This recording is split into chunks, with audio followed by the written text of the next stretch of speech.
roll cameras, and action. In 1973, American engineer and inventor Martin Cooper made a call on a prototype Motorola Dynatec.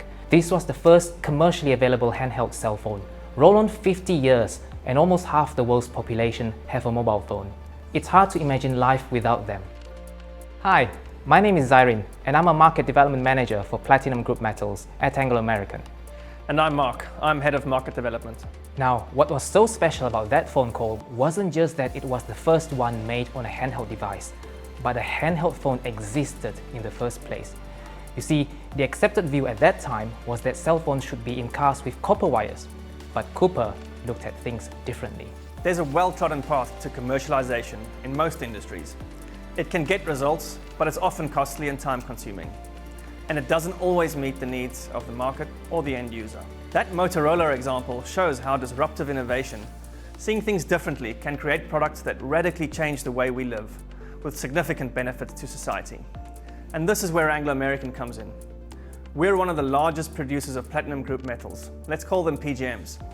These are metals that have unique physical and chemical properties that can play a key role in helping to develop new and pioneering technologies.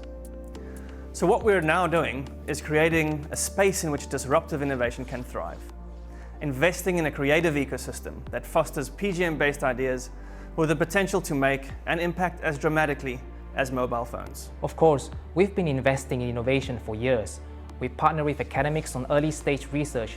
We also created our own dedicated venture capital program, which paved the way to the formation of AP Ventures, now an independent fund. This helps startups and businesses that have de-risked their technology or product to scale and grow. But so far, our investment has mainly concentrated on growing demand for PGMs in existing markets. That's still important, but if we're going to realize the full potential of PGMs, then we need to find new users for them. We need to diversify into new opportunity areas. That means partnering with new people who will look at things differently and ask different questions so we get different answers. To date, we've invested in and helped scale over 1,000 technology startups and built over 60 new ventures with corporate partners. Anglo American's venture building partnership with us stimulates the creation of multiple new ideas for PGM-based products. Each of these ideas has the potential to unlock barriers, either by increasing existing demand or by enabling new applications that generate fresh demand. Paramount to all ventures we launch is the belief they will be profitably scalable. Working like this really helps innovators and founders. It gives them a low-risk environment in which to prove their ideas are viable and brings them closer to the market. So this is the disruptive innovation that we're trying to foster at Anglo American, finding new uses for PGMs by diversifying demand. And we're doing this by partnering with venture building studios that reduce risk for all. We are evolving the traditional route to commercialization.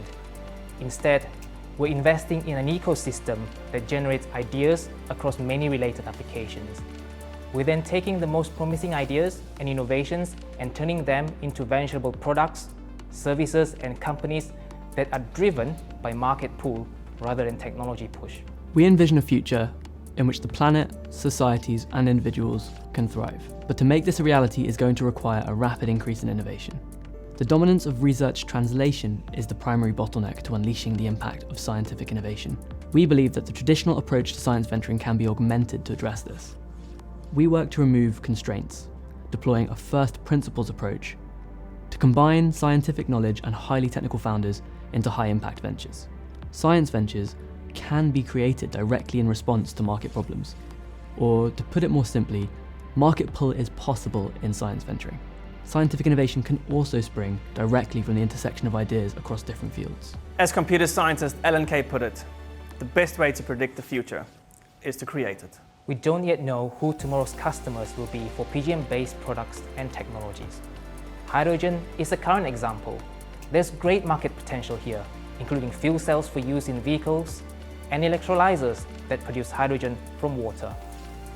But the unique physical-chemical properties of PGMs mean there are other opportunities out there with hydrogen-sized potential. These opportunities include batteries, low-loss computing, and medical diagnostics. By stimulating disruptive innovation in new places, with new partners, and by bringing the market closer to the cutting edge, and reducing risk for entrepreneurs and inventors, we are doing innovation faster. And by investing in PGM-based ideas that are driven by what people actually need, rather than what technology is pushing to them, we are increasing the benefits to society. We're genuinely excited by the role that PGMs can play in solving some of today's big challenges. And we're determined to play our part in helping to create the technologies that make new solutions a reality.